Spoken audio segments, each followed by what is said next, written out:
কলকাতা বিশ্ববিদ্যালয়ের যারা এবারে ফার্স্ট সেমিস্টার পরীক্ষা দেবে তাদের একটি পেপার আছে যেটা সবার জন্য বাধ্যতামূলক, সেটি হচ্ছে সিভ্যাক।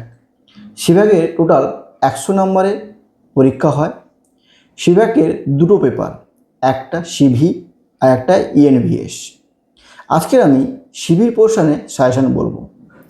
সিভি টোটাল 50 নম্বরের পরীক্ষা। এখানে মডিউল 1 থেকে 25 এবং মডিউল 2 থেকে 25। এর জন্য আমি আজকে সাজেশান বলছি।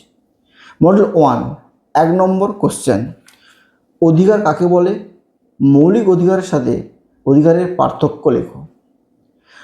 মৌলিক অধিকার বর্তমানে কতগুলো এবং সেগুলি সংক্ষেপে একটি টিকা লেখো। 2 নম্বর, মৌলিক অধিকারের সংজ্ঞা দাও।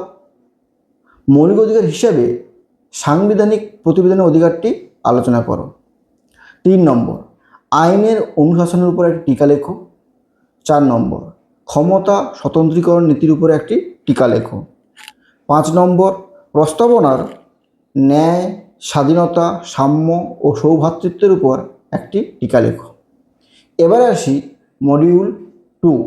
মডিউল 2 থেকে যে দুটি কোশ্চেন আমি চুজ করেছি, 1 নম্বর, কততম সংবিধান সংশোধনের মাধ্যমে মৌলিক কর্তব্য সংবিধানে যুক্ত হয়? শরণ সিং কমিটির রিপোর্টের ভিত্তিতে কতগুলি মৌলিক কর্তব্যের কথা বলা হয়েছে? মৌলিক কর্তব্যের বৈশিষ্ট্যগুলি আলোচনা করো। এবারে আসি 2 নম্বর কোশ্চেন, মৌলিক কর্তব্যের আইনি বাধ্যবাধকতা ও সীমাবদ্ধতার উপর একটি টিকা লেখো। এই মোট কোশ্চেন, এইগুলো করলে 100% কমন পেয়ে যাবে। ধন্যবাদ।